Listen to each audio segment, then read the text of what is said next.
Hello student, तो आज हम आपको बताएंगे एक इम्पॉर्टेंट परिमेय। इसको हम सिद्ध करना आपको सिखाएंगे किस तरह से आसान भाषा में हम सीख सकते हैं। तो आइए हम एक क्लास 10th का जो है मोस्ट इम्पॉर्टेंट जो परिमेय जो पूछा जाता है हर बार, ये बहुत बहुत इंपॉर्टेंट है। तो क्या है कि सिद्ध कीजिए कि किसी बा बिंदु से वृत्त पर खींची गई स्पर्श रेखाओं की लंबाई बराबर होती है। जैसे यहाँ पर आप देखेंगे तो ये एक वृत्त है, ठीक है, और वृत्त का जो केंद्र है वो है, ठीक है। और यहाँ पर देखिए पी क्यू जो है एक स्पर्श रेखा ये है और दूसरा स्पर्श रेखा ये है, ठीक है दोस्त। तो हमें ये सिद्ध करके दिखाना है कि जो ए वाली यानी ये जो स्पर्श रेखा है यानी पी क्यू जो स्पर्श रेखा है वो पी आर जो स्पर्श रेखा इसके बराबर है। तो हमें यही सिद्ध कर दिखाना है। तो इसको सिद्ध करने के लिए आपको क्या करना पड़ेगा, तो देखिए यहाँ पर बोला है कि किसी बा बिंदु से वृत्त पर खींची गई स्पर्श रेखाओं की लंबाई बराबर होती है, इसी को हमें सिद्ध करना है। तो दोस्त सबसे पहले हम एक वृत्त बनाएंगे और वृत्त बनाने के बाद दो स्पर्श रेखाएं खींचेंगे। देखिए यहाँ पर दो स्पर्श रेखाएं और ये बा बिंदु मान लीजिए पी है और पी से एक रेखा हमने खींचा स्पर्श रेखा जिसका नाम पी क्यू है और दूसरा है पी आर है, ठीक है। अब हमें क्या करना पड़ेगा, इसको अगर सिद्ध करना है तो हमें एक रचना करना पड़ेगा। उस रचना कैसे करेंगे, तो सबसे पहले क्या केंद्र से यहाँ पर देखिए यहाँ पी क्यू पहले आप मिला लेंगे।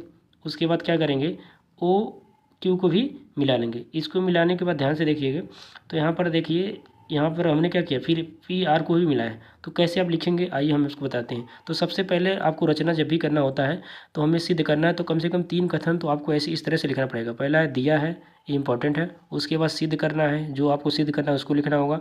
फिर आप अगर रचना की है तो रचना करेंगे और लास्ट में आपको उत्पत्ति लिखना पड़ेगा। यदि आप इस तरह से आप लिखेंगे तो आपको एग्जाम में पूरे नंबर मिलेंगे, यानी कि एक भी नंबर नहीं कटेगा। तो देखिए पहले जो दिया है पहले हम लिखते हैं। जैसे यहाँ पर हमने पढ़ा है कि ओ वृत्त का केंद्र, ध्यान दीजिए ये जो वृत्त है इसका जो केंद्र है ओ है, ठीक है दोस्तों। तो आप बने रहिए, अच्छे से आपको समझ में आएगा। अगर वीडियो आपको अच्छा लगे तो लाइक जरूर करिए, नए चैनल पर सब्सक्राइब करना ना भूलें। तो इस तरह से देखेंगे, यहाँ मान लीजिए वृत्त है और वृत्त का केंद्र जो है ओ है, ओ पर यहाँ पर देखेंगे तथा यहाँ पर ध्यान दीजिए मैंने यहाँ पर सिर्फ वही चीज़ लिखा है जो यहाँ पर दिया हुआ है साफ साफ अक्षरों में। तो देखिए ओ वृत्त का केंद्र है तथा यहाँ पर देखेंगे पी क्यू तथा वा पी क्यू व पी आर, ध्यान से देखिए पी क्यू व पी आर ये क्या है, दो स्पर्श रेखाएं हैं दोस्तों। ये जो दिया है मैंने वही लिखा।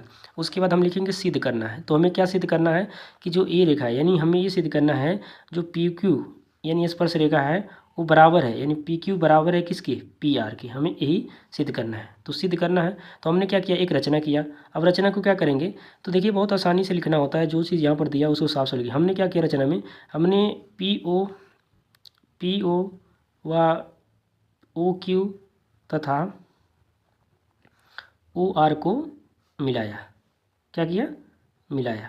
तो मैंने जैसे जैसे किया है सेम उसी तरह से लिख दिया। अब इसके बाद मेन जो इम्पोर्टेंट है यहाँ से स्टार्ट होता है, यहाँ से आप किस तरह से इसको सिद्ध करेंगे। तो देखिए हम क्या कर सकते हैं, यहाँ पर इसको हम एक परिमेय पढ़े होंगे कि वृत्त की जो त्रिज्या होती है और स्पर्श रेखा पे क्या होती है, लंब होती है। तो ये 90 अंश का हो जाएगा। और इसी तरह से यहाँ भी ये स्पर्श रेखा और वृत्त की त्रिज्या है तो यहाँ भी 90 अंश हो जाएगा। तो हम एक परिमेय पढ़े होंगे कि एक कोई स्पर्श रेखा उस पर जो त्रिज्या होती है वो क्या होती है, लंब होती है। तो गाइस इसी तरह से हम सिद्ध करेंगे इसको। और इसको क्या कर सकते हैं, अगर हम इस त्रिभुज को और इस त्रिभुज को अगर सर्वांगसम सिद्ध कर दें तो ये वाला भी, और सर्वांगसम त्रिभुज का पता होगा कि सभी भुजाएं बराबर होती है और सभी कोण बराबर होती है। तो हम क्या करेंगे, इस त्रिभुज और इस त्रिभुज को क्या करेंगे, सर्वांगसम सिद्ध करेंगे। इसका नाम है तो त्रिभुज पी क्यू ओ तथा त्रिभुज पी आर ओ में, ध्यान से देखिएगा पी यहाँ है, क्यू यहाँ है, ओ है, यानी ऊपर वाला जो त्रिभुज है और यहाँ देखिए नीचे त्रिभुज पी आर ओ। अगर इन तीनों दोनों त्रिभुज को क्या सर्वांगसम सिद्ध कर दें तो सर्वांगसम त्रिभुजों के संगत भुजा भी बराबर होती है बाई CP/CD द्वारा।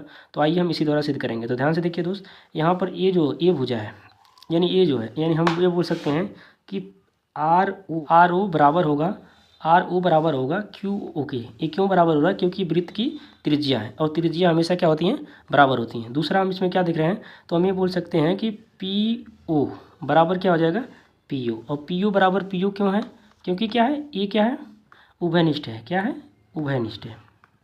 क्या हो गया दोस्त, उभयनिष्ठ हो गया। उभयनिष्ठ आप समझ रहे होंगे, यानी कॉमन है, यानी इस त्रिभुज के लिए भी ये भी भुजा है और ये भी त्रिभुज के लिए ये भी भुजा है। तो ये उभयनिष्ठ इसको बोलते हैं, यानी कॉमन बोलते हैं। इसी तरह आप अगर देखेंगे तो यहाँ पर ये वाली कोण यानी कोण आर बराबर जो होगा, कोण क्यू बराबर कितना होगा, 90 अंश। ये अब कैसे हो गया, तो आप यहाँ पर बता देंगे कि किस तरह से हो रहा है।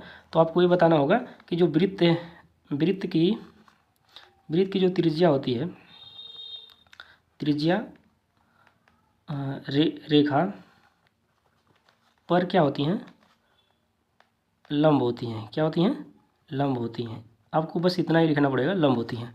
उसके बाद देखिए, अगर देखिए आप एक नियम पढ़े होंगे RHS, तो ये RHS नियम से देखिए सर्वांगसम हो गया, तो हम बोलेंगे RHS सर्वांगसम सम नियम से, ठीक है। तो नियम से, तो ये त्रिभुज P, यहाँ ध्यान दीजिए, RHS सर्वांगसम नियम से, तो देखिए त्रिभुज PQO सर्वांगसम होगा त्रिभुज PRO का।